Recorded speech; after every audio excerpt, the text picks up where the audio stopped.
Yemen पर एक ताकतवर हुक्मरान की हुकूमत थी। मेरी हुकूमत अरब की सबसे मजबूत है। लश्कर इतना बड़ा कि अरब ने पहले कभी ना देखा था। जब तारीख में इसका नाम सामने आता है तो फिर वो घर बाकी नहीं रहेगा। बहुत बड़े लश्कर के साथ निकला। हमला करो। आसमान से परिंदों के गूल आए। अपने घर की हिफाजत खुद फरमाता है।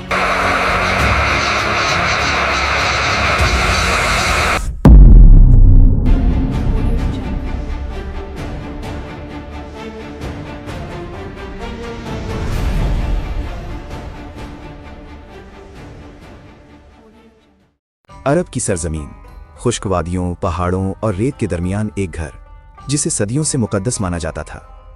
ये वो जमाना है जब यमन पर एक ताकतवर हुक्मरान की हुकूमत थी।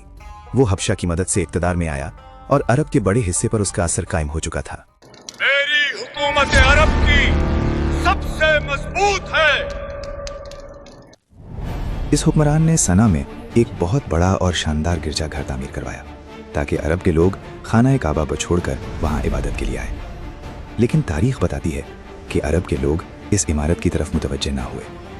वो बदस्तूर खाना काबा ही का कस्द करते रहे। इसी बात पर इस हुक्मरान ने फैसला किया, लोग अपनी मक्का जाते हैं तो फिर वो घर बाकी नहीं रहेगा।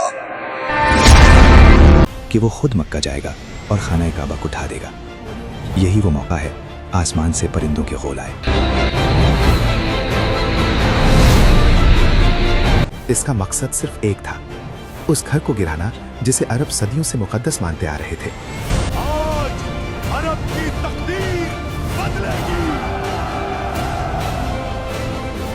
लेकिन तारीख गवाह है, जब वो लश्कर उस घर के सामने पहुंचा तो ना तलवार चली, ना एक तीर फेंका गया और फिर भी पूरा लश्कर हलाक हो गया।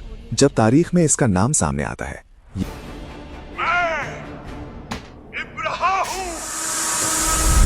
अब्रहा एक बहुत बड़े लश्कर के साथ निकला जिसमें हाथी भी शामिल थे। जब ये लश्कर मक्का के करीब पहुंचा तो अब्रहा का हाथी आगे बढ़ने से रुक गया। जोर लगाओ साथियों। उसे जिधर भी मोड़ा गया वो बैठ जाता था, लेकिन जब काबा की तरफ किया जाता तो वो एक कदम भी ना उठाता। इसी वक्त कुरान के बयान के मुताबिक आसमान से परिंदों के गूल आए और उसने परिंदों के गूल उन पर भेजे जो उन पर पकी हुई मिट्टी के कंकर फेंक रहे थे। सूरतुल फील। ये कंकर अब्रहा के लश्कर पर पड़े और कुरान कहता है, फिर अल्लाह ने उन्हें खाए हुए भूसे की तरह कर दिया। बचाओ। पत्थर बरस रहे हैं। ये वाकया इस बात की गवाही है कि अल्लाह ताला अपने घर की हिफाजत खुद फरमाता है।